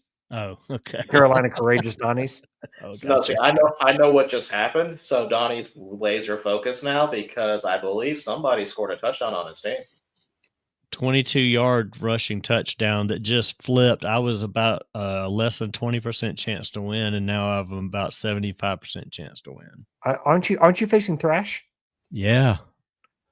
I have been twice since the second quarter of this game at a deficit of like 80-20 or thereabouts, and it just flipped with that. I was sitting here like 10 minutes ago thinking, God, I need Singletary to bust off a run. And he just did 22-yard touchdown run. I'm still a point. So Tom has the advantage of a 80-something yard punt return for a touchdown early in this game that gave the Patriots defense like 15 points off the bat. So how does a punt return do that? Because it's part of special teams and the defense. So you get the touchdown, you get points for the touchdown, you get points for all of the yardage on the return. And yeah, he all of a sudden his defensive special teams was like 15 points on that. And neither one of my running backs even had a point yet when that happened. I'm like, crap. I'm used to players not having points. I scored 68 this week against Virgil. I think Virgil could have beaten me with 2 players. So, I don't want to derail. That got my attention for a second. Anyway. But I mean, I can't wait to tell someone who was on here earlier, oh, Patrick's going to win, and I'm never ever going to make it into the playoffs again. No. And guess who's going to be in the winners bracket this week, and guess who's going to be in the consolation bracket? This guy. Oh, and will I be thanked by him for beating Patrick? No, you will not. I will not. You know what? But you know what? I thought you made a great reference, Virgil, and I'm not going to steal it, but I hope you use it tomorrow night. You had a very salient comment when you and I spoke yesterday. Oh, yeah. I'm not going to even mention it because it's not. I think that you should talk about that if you feel it's appropriate at tomorrow. But I thought what you said was completely spot on. Yeah, I will save that for tomorrow because I'll be. All I'll say is this: we need to get you that. There's a gift going around of that very thing, and you need to use it. Yeah, I need to. I'll explain that tomorrow for sure. But the point is, I had a horrendous week in fantasy football, and I just need to make sure I say it publicly. Virgil, congratulations and excellent performance. I'm just as shocked as you are. I'm not. I said I was going to lose. Thank you. No one ever believes me. Yeah, but you always poor mouth yourself, so that doesn't hold up. No, I said I was going to lose, and guess what? Not only did I lose, I lost spectacularly. So, but you said that 2 or 3 times before and did not. So you guys need to start believing me when I tell you I don't know what I'm doing. You guys also need to realize here I am close to reaching the accountant's dream of 7-7. I'm just 1 win away. Or what are you right now? 6-7? See, I wasn't going to make that joke. Okay, so going back to FCS before you opened it up. I know that's my fault. I feel ashamed. Before I close this show for good, North Dakota beats Tennessee Tech 31-6. That's probably my most disappointing game. I thought Tech was going to be a lot better than that, and I think North Dakota. And really, it was 10-6 going into the 4th, and North Dakota scores 21 points in the 4th. Yeah. Do you think the Tennessee Tech was so embarrassed that they got absolutely destroyed by Kentucky that that derailed their season? Their coach warned that this could happen. I mean, it was. But I go back to that UT Martin game, and they really escaped that game, and that probably should have been more of an indication. Sure. That they were going to be in trouble, and like I said, I bid on the Southern Illinois one, thinking that, but I did not. I just threw the UT Martin one away, like that's just it's a rivalry game. What do you expect? So I was wrong on that one. And then the game that I found less surprising than that was more certain than the Rhode Island Central Connecticut game. South Dakota State beats New Hampshire 41-3. Really nothing to add on that one. A lot of people were kind of surprised New Hampshire was even in it. Honestly, I'm one of those people. But I was surprised by the margin of victory, though, because South Dakota State was struggling coming into that game. Well, I think they got their. I think they're back to full health. Okay, that explains it. I mean, not that I expected New Hampshire to win. I mean, I expected South Dakota State to win, but I wasn't expecting quite the blowout that they ultimately had. Yeah. And then the last game, South Dakota beats Drake 38-17. This actually was not terrible until probably the second half. South Dakota just pulls away. So I thought Drake was going to get the revenge game. They did not, but not a bad showing for Drake in my opinion, considering they're a pioneer. So that's it for this week. Let's talk about the matchups for next week, and of course, keep in mind. Oh, real you guys. Quick. Well, real quick, just because I was looking at the scores here, and we don't talk SWAC a whole lot, but did you see two win teams got wins this weekend? Southern beat Grambling, Mississippi Valley State, which we just talked about with Jerry Rice, beating Florida A&M 35-31 and Southern 28-20. I mean, they're close wins, but I mean, two teams with only two wins on the season got a victory. Man, Florida A&M got rattled. I'm out of those two. I'm more surprised by Mississippi Valley State winning. Honestly, I know that was a home game for them, but usually they're kind of they struggle in this way. Southern and Grambling, that's a rivalry game. Southern, that was Southern showing up for that. Yeah, it looks like Mississippi Valley State's quarterback he had 4 touchdowns. He had 3 passing touchdowns and a rushing touchdown, so he was balling out. But speaking of good, I'm glad you brought up Southern, Donnie. Because did you guys see who Southern's new coach is? I did not. I did. And with this carousel of coaches going on, I'm trying to keep track of where everyone's going. I did see who's leaving where, who's going up, who's going up here. I'm going to give you credit because I don't want to give Prophet credit because I don't remember who it was, but I'm going to give it to you. What? Credit for knowing this. Oh, credit for knowing this? Yeah. So another former NFL player is now a head coach. Oh, yes, I did see. Yes. That is Marshall Faulk. Marshall Faulk, yes. And it is going down to Southern to be their head coach. I forgot that was texted in the group. Are you talking about Indianapolis Colts legend Marshall Faulk? I'm talking about San Diego State legend Marshall Faulk. Well, I was going to say St. Louis Ram legend. No, we're not going to let St. Louis claim that. We're going to say the team that drafted him, Indianapolis Colts legend Marshall Faulk. So, he was part of the greatest show on turf, though. He was, but so were a lot of players. But we'll let them have Isaac Bruce. We're going to take Marshall Faulk for ourselves. I feel like this is Orlando Pace erasure, but yeah, that was good call with Orlando Pace. Yeah, that was definitely a big surprise to see. And I'm not going to say a big surprise because he was the running backs coach for Colorado, so he has experience. Yeah. It's not like this is not a Deshaun Jackson, Michael Vick thing. Which I can't say that for Vick because I know he had some experience, but like they're not. He's had experience in college. Yeah. So it's going to be nice to see that. I'll be curious how he does. I like sharing stories like that. And I hope it works out because I also want Bethune-Cookman to realize they made a big mistake not hiring Ed Reed. Good call. Yeah. Because it's funny you said that because Ed Reed's Ed Reed's name went in my head as soon as you were talking about this here, and you said Ed Reed as I was thinking it. That's crazy. Yeah. By the way, the Dad Hat has a new nickname, Ed Reed Vera. Oh, speaking of that, who was that guy that was on Breakfast Takes this morning? Never seen him before in my life.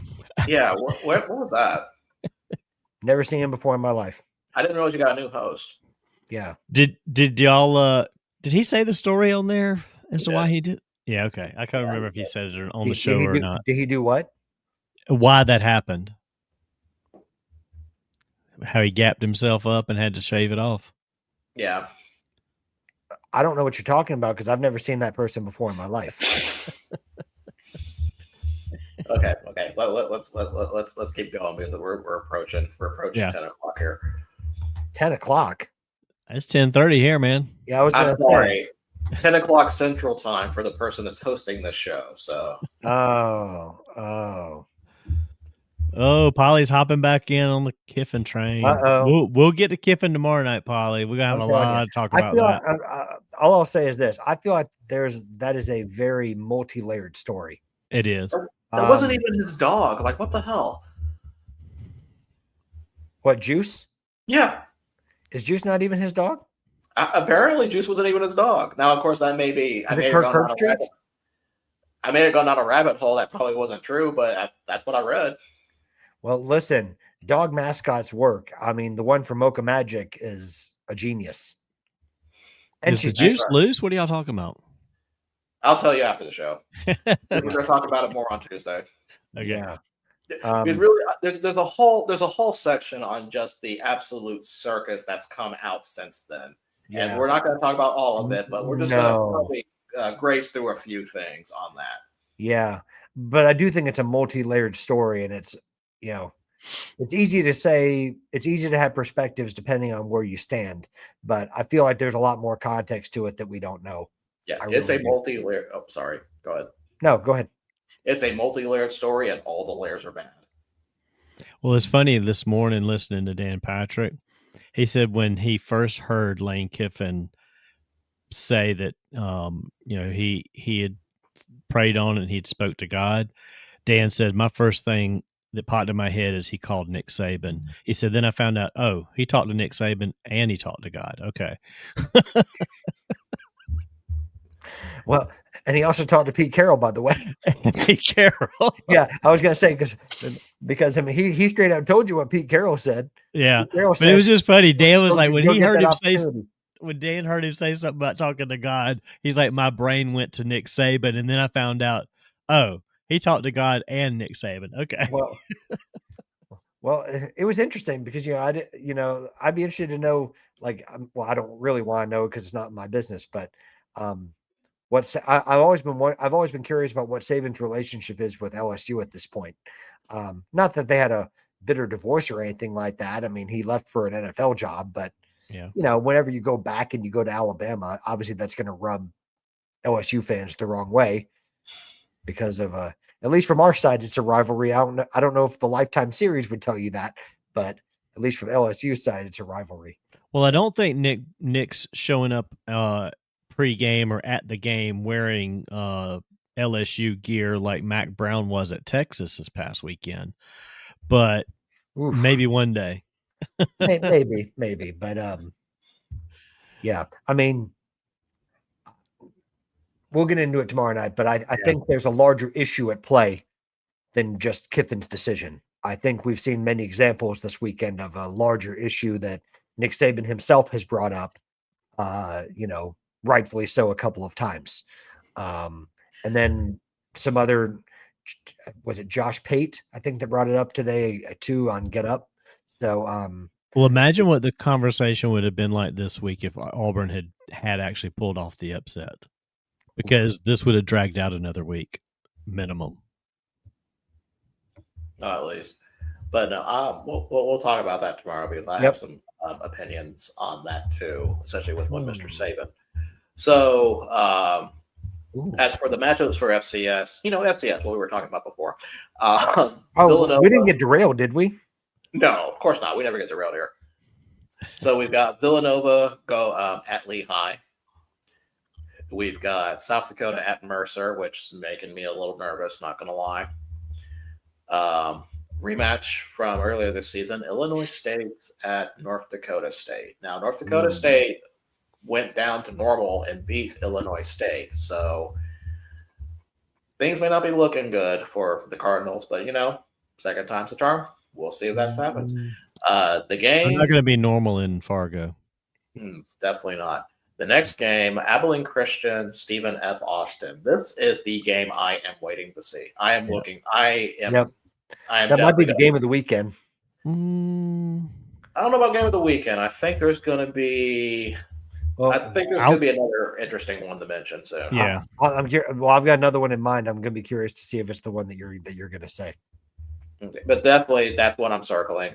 North Dakota at Tarleton State. It is time. That's one I want to see. That's not my number one, but that is going to be the game that, okay, Tarleton, let's see what you really are. Yep. Yeah. This is going That's why I want to see. I'm like, we've talked about Tarleton all year long. They've been at the top all year long. And it's like, okay, now let's see what you're made of. You're right. Yeah. You gotta live up to that spot you got right there. Yale at Montana State. Can Yale do it again? I'm riding the Yale train. Not to give away any picks or anything. I'll make my final pick tomorrow, but Thursday for this one. Thursday. Excuse me, on Thursday. Then South Dakota State at Montana. That is my second game. Okay. I think if South Dakota State's riding the ship and I think they've got their pieces back, that may be a lot more interesting than their records indicate. Now, I could be wrong. I've been wrong before. But to me, that's going to be the more interesting game. Never underestimate a jackrabbit. Against a grizzly bear, though? Hey, it can run. That's true. But, of course, the game that we will all be watching, because it's at 9 o'clock Central Standard Time, where everything else is like at 1 or noon. Rhode Island travels to the cowards at UC Davis. Can Rhode Island make me the happiest man in Huntsville on Saturday and beat UC Davis? And as Donnie said, he wasn't going to give away his pick. I'm already giving away my pick on this. I think it's pretty obvious who I'm going for in this. Well, listen, if what you're hoping happens actually does happen, Donnie and I are going to drive to Huntsville in his very expensive vehicle, and he's going to have a podium on the back, and we're going to put it out in front of your. I presume it's in the state where you live. Just a modest home. Yeah, modest home, whatever you want to call it. And we're gonna turn it on, and you're gonna say, I consider myself the happiest man on the face of the earth. Ever since you started calling them that this year, every time I see their logo, the C with the A in the middle of it, I want to call them Coward Academy. Thank you. Well, I don't know why. I don't even know why the A is there, because I don't know anything about UC Davis other than this season and you talking about them. But I see that and it's like, that looks like Coward Academy. No, the A. Well, I heard that they're undergoing a rebrand, and it's like it's gonna be like a little football player scared in the corner. It's gonna be their new team logo. I mean, it's gonna be a full rebrand. I think it's gonna be some cool jerseys, but we'll see what happens. And before anybody asks, let me just do a quick weather check for this game. Well, my AccuWeather shows 49 degrees. I see 49. Yep, I have 49 degrees. Is there 1%? I was going to say, what's the chance for thunderstorms? This is weird. It says chance of thunderstorms if down by 14 in the second half. That's weird. I don't know why they would have that. Well, I was going to say, is there even a 1% chance? Because if there is canceled. Yeah, that's the thing. Don't even fly. They might try no contest this one if they're down early. We'll find out. Well, they're going to try to get the other team to forfeit, because they're going to try to call it late and then have them not. Then they'll all of a sudden put it back on and have them not show up, so they'll forfeit and move on to the next round. Right. And now, believe it or not, there's another important game in the FCS going on too. Ooh, what's that? We have the SWAC championship this week also. Prairie View A&M against Jackson State. The winner will play South Carolina State in the Celebration Bowl. Ooh. Okay. And yes, we will be picking that one, much to Mr. Profit's dismay. Well, he'll just have to deal with it. Yeah. So I don't know exactly which one. I don't know if I'm going to go for in that one, honestly, because I'm not going to say it's an even matchup. I think maybe Jackson State may have the edge, but Prairie View's not a bad team. Prairie View's a great team. Yeah, so I'll be curious where they land on that. Even though they let me down, that's Prairie View. That's not Prairie View A&M, right? Yeah, it's Prairie View. Okay, well, I'm a little mad at Prairie View because they let me down earlier this season against a horrible team. I cannot be named. That cannot be named.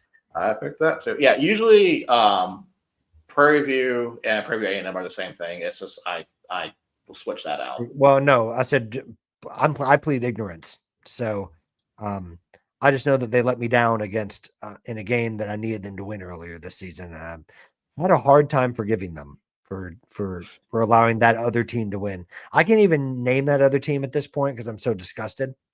So I'm eventually going to have to go down there for their baseball team, though. So I mean, it's going to happen eventually. So there's one more thing I want to end on this note since we're done with the FCS. Donnie, you talked about it this morning. I watched some of that Benedict Albany State game, and I got to admit I was heartbroken because I really was hoping your Benedict Newberry prediction was going to happen. Oh man, that would have been so sweet. That's so good. No hating on Albany State, though. No, absolutely no hating on Albany State.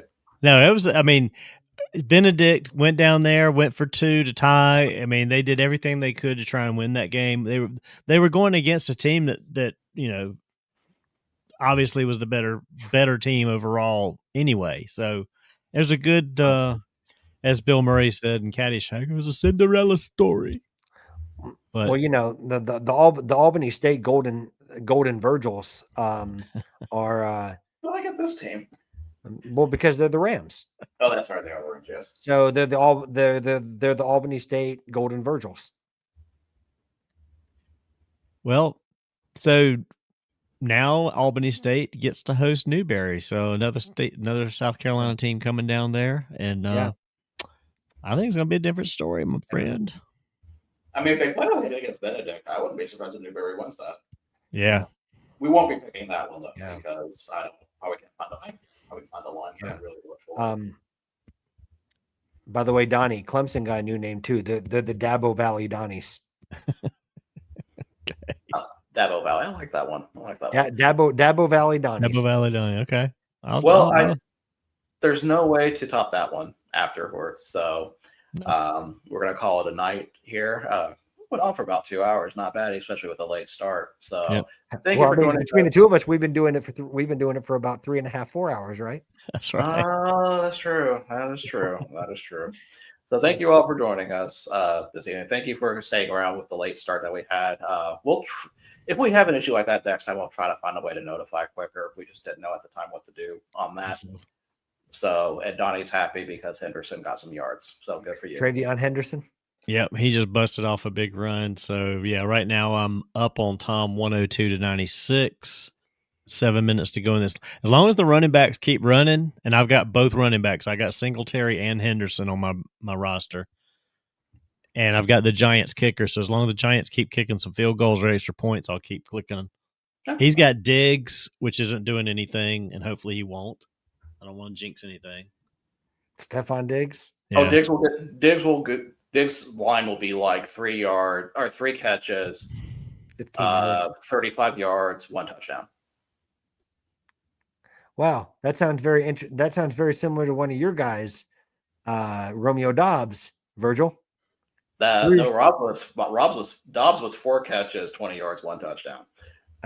Either way, it hurts. Okay, like I was gonna say that's what my bench looked like: 2 receptions, 15 yards, touchdown, 26.9 points. Let's see. Yeah, pretty much everyone on my bench performed. Hence, they were on my bench. So, well, before we go on to another hour with Patrick ranting about fantasy, we're going to have to cut. We'll set that for tomorrow. Join us for tomorrow. It will just be 4 of us. It will be me, Donnie, Patrick, and Eric. Ed will not be there either. He's in Orlando. He may stop in comments. He may show up because he really is probably a control freak and just wants to be there. We'll see what happens.